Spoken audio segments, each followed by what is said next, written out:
নমস্কার বন্ধুরা, আপনাদের সবাইকে স্বাগত অ্যাস্ট্রোসেজে। বন্ধুরা, শেষ সাড়ে সাতি পানতি যেতে যেতে কী দেবে? চ্যালেঞ্জ, না সব দুঃখ দুর্দশা থেকে মুক্তি, চিন্তামুক্ত জীবন? আপনাদের কমেন্ট দেখে লাগছে দীর্ঘদিন থেকে এখনও অবধি সাড়ে সাতিতে জীবনকে সব দিক থেকে সংঘর্ষপূর্ণ এবং চ্যালেঞ্জময় বানিয়ে দিয়েছে। জীবনের এমন কোনো জায়গা বাকি নেই যেখান থেকে কষ্ট দুঃখ পাননি। ধৈর্য রাখুন, নিজের মনকে শান্ত রাখুন। শনির কৃপা পাওয়া যায় কষ্ট, দুঃখ এবং অনেক সংঘর্ষের পর, কিন্তু যখন কৃপা দেয় তখন আগের পরে সব রকম কষ্ট দুঃখকে, না পাওয়া জিনিসকে, সব জিনিসকে পূরণ করে দেয়। কিছুরই অপূর্ণতা রাখে না আর। কিন্তু পার্থক্য এটাই থাকে যে খুশিতে আপনারা তখন কমেন্ট করতে ভুলে যান। কর্মফলদাতা শনি আপনার রাশির স্বামী। সবসময় শনির কৃপা আপনাদের সাথেই থাকে। এই ভিডিওটা আপনাদের জন্য অনেক গুরুত্বপূর্ণ, তাই শেষ পর্যন্ত অবশ্যই শুনুন, আপনাদের উপকারে লাগবে। বন্ধুরা, শনির সাড়ে সাতির পনৌতির শেষ বেঁচে থাকা কিছু মাসে শনির চালে ইউটার্ন এসে গেছে। শনি মার্গী অবস্থা থেকে বক্রী হয়ে গেছে, আর এই বক্রী অবস্থা 15ই নভেম্বর 2024 অবধি চলবে। যতদিন শনির বক্রী অবস্থা চলবে সতর্ক থাকতে হবে আপনাদের। শনির স্বভাব হচ্ছে পরীক্ষা নেওয়া। বক্রী অবস্থায় শনির পরীক্ষা আরও কঠিন ও কঠোর হয়ে যায়। শনির বক্র চাল ও বক্র দৃষ্টি দেবতাদেরও ছাড়েন। আপনাদের রাশি শনির নিজ রাশি, কিন্তু কর্মের ব্যাপারে শনি নিজ বা অপরের মধ্যে ভেদাভেদ করেন না। সবাইকেই কর্মফলদাতা শনির অগ্নি পরীক্ষার মধ্যে দিয়েই যেতে হয়। এখন মকর রাশির সাথেই শনির নিজ আরেক রাশি কুম্ভও শনির সাড়ে সাতির পনতির মধ্যে দিয়েই যাচ্ছে। দুটোই শনির নিজ রাশি, কিন্তু দুটো রাশিকেই দেখলে লাগছে শনি এই দুই রাশির ওপর অনেক বেশি কঠিন ও কঠোরতা প্রয়োগ করছেন। আর কঠোর হবেন বাই না কেন? যেমন বাবা মা নিজের সন্তানদের প্রতি অনেক বেশি কঠোর হয়ে থাকেন, যাতে সন্তান ভুলভ্রান্তি না করে ফেলে আর সৎমার্গে চলে। এই প্রকার নিজের রাশিদের প্রতি শনির কর্তব্য ও দায়িত্ব আরও বেড়ে যায়।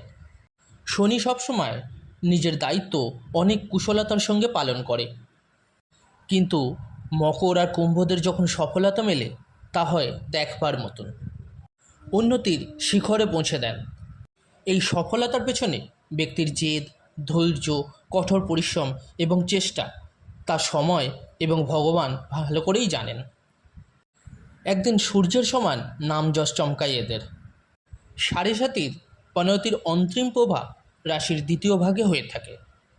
এটি বাণী, কুটুম্ব, ধনের, খাওয়া দাওয়ার ভাবকে নির্দেশ করে। 15ই নভেম্বর অবধি আপনার কথাবার্তায় সংযম প্রয়োজন। বক্রী শনির উল্টো চালে আপনার মুখ থেকে বেরোনো কথায় ঝামেলায় অশান্তি সৃষ্টি হতে পারে। এতে ঘরের লোকেদের সাথে সাথে বাইরের লোকেদের সাথেও শত্রুতার কবলে পড়তে হতে পারে। মিত্ররাও শত্রুপূর্ণ আচরণ করতে পারে, কারণ বাণী ভাগে শনি বসে একাদশ ভাগে বক্রদৃষ্টি প্রদান করবে। একাদশ ভাগ বন্ধুবান্ধব আর বড় ভাই বোনদের ভাবকে নির্দেশ করে। তাই বন্ধুবান্ধবদের সাথে সাথে ভাই বোনদের প্রতিও স্নেহপূর্ণ আচরণ করবেন। অযথা বাড়িতে অশান্তি লেগে যেতে পারে, কারণ কুটুম্ব ভাগে বসে শনির দৃষ্টি 4th আর 8th হাউসেও দৃষ্টি প্রদান করবে, যা ঘরের সঙ্গে শ্বশুরবাড়ির সঙ্গেও অশান্তি ঝামেলার পরিস্থিতিও সৃষ্টি করবে। মায়ের সুখ শান্তি, শরীর ও স্বাস্থ্যের প্রতি খারাপ প্রভাব পড়বে। ধনভাগে শনি বক্রী থাকবে, তাই যতদিন শনি বক্রী থেকে উল্টো চলবে ধন সামলে রাখুন। টাকা পয়সা ঠিক মতো ম্যানেজ করে চলুন। চোখ বন্ধ করে কাউকে বিশ্বাস করবেন না। চোখ কান খোলা রাখুন আর সেভিং করার চেষ্টা করুন। টাকা পয়সা ধার না দেওয়াই ভালো এই সময়। কোনো ইনভেস্টমেন্ট করার আগে ভেবে চিন্তা করুন। শেষ সাড়ে সাতির পনতি চলে যাওয়ার সময় কোনো ধনলাভ বা ধনহানি ঘটাতে পারে। 15ই নভেম্বর থেকে শনি উল্টো থেকে সোজা পথে ফিরে আসবে, বক্রী থেকে মার্গী হয়ে যাবে। এই সময় থেকে দুঃখ কষ্ট কিছুটা হলেও কম হতে শুরু হবে আপনার। শনি আর পিছনে ফিরে দেখবে না, সোজা চলবে আর আপনার সোজা চলার পথটাকেও সহজ করে দেবে। 15ই নভেম্বর 2024 থেকে 29শে মার্চ 2025 সাড়ে সাতির শেষ পর্যায়ে অনেকটা রিলিফমেন্ট আশা করা যাচ্ছে। বিগড়ে যাওয়া কাজ ঠিক হয়ে যাবে, কোনো সৌভাগ্য প্রাপ্তি হবে আপনার। আপনার বাণী বা কথাবার্তায় কঠোরতা অনেকাংশে কমে যাবে। বড় ভাই বোন, বন্ধুবান্ধবদের সঙ্গে মধুরতার সম্পর্ক গড়ে উঠবে। নেগেটিভ চিন্তাভাবনা দূর হয়ে যাবে আর মনে সর্বদা সুখ শান্তি পজিটিভ চিন্তাভাবনার দেখা যাবে। জীবনের প্রতি নতুন দৃষ্টিকোণের উদ্ভব হবে। আপনার মায়ের সাথে মনোমালিন্য দূর হয়ে যাবে। মায়ের স্বাস্থ্যতেও উন্নতি দেখা দেবে। পারিবারিক সম্পর্কগুলোও ঠিক হতে দেখা যাবে এই সময়। মকর রাশির ব্যক্তি যারা শনির সাড়ে সাতির পনৌতির সঙ্গে শনির মহাদশা বা অন্তর্দশার মধ্যে দিয়ে যাচ্ছেন, তাদের জন্য তো আগের সময় কোনো অগ্নি পরীক্ষার থেকে কম হয়নি। শনি তাদের অনেক কষ্ট ও দুঃখ দুর্দশার মধ্যে দিয়ে নিয়ে গেছেন, তাদের জন্যও অনেকটা রিলিফমেন্ট লক্ষ্য করা যাবে। যেসব ব্যক্তিরা অনিদ্রা আর অনাবশ্যক মানসিক অশান্তির মতো কষ্টে ভুগছিলেন, এই পরিস্থিতি থেকে তারা মুক্তি পাবেন। হারিয়ে যাওয়া বিশ্বাস, মান সম্মান প্রাপ্তি ঘটবে। শনির পরাক্রমের দিকে এগিয়ে যাওয়া জীবনে যশ ও পরাক্রমের বৃদ্ধি ঘটাবে। এবার ধনের স্থিতি মজবুত হবে। এবার শনি যেতে যেতে আপনাকে দিয়ে যাবে অনেক কিছুই, যার আপনি প্রাপ্য এবং যোগ্য। 15ই নভেম্বর 2024 থেকে 29শে মার্চ 2025 সময়টা খুবই গুরুত্বপূর্ণ একটা সময় হয়ে থাকবে। দীর্ঘ সময় ধরে চলে আসা সাড়ে সাতি যা যা কেড়ে নিয়েছিল সব সুদ সমেত ফেরত দেবে এই সময়।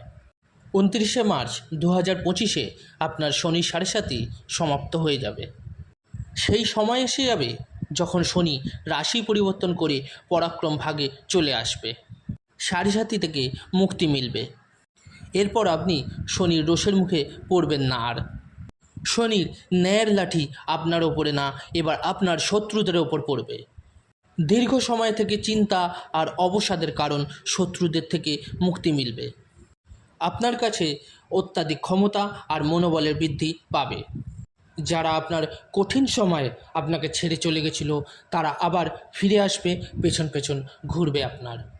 শনির আশীর্বাদ আর আপনার কঠিন পরিশ্রমের ফল আপনি পাবেন এবার। বাড়ি, গাড়ি, বিদেশ সফর সব কিছু সুখ উপভোগ করবেন আপনি এবার। রোগ প্রতিরোধ ক্ষমতা বাড়বে। দীর্ঘ সময় থেকে চলে আসা রোগ থেকে মুক্তি মিলবে এবার। শনির কৃপাতে সব কাজে সফলতা পাবেন আপনি। বন্ধুরা, আজকে এই পর্যন্ত। যদি ভিডিওটি ভালো লেগে থাকে অবশ্যই লাইক এবং শেয়ার করুন আর কমেন্ট করতে ভুলবেন না।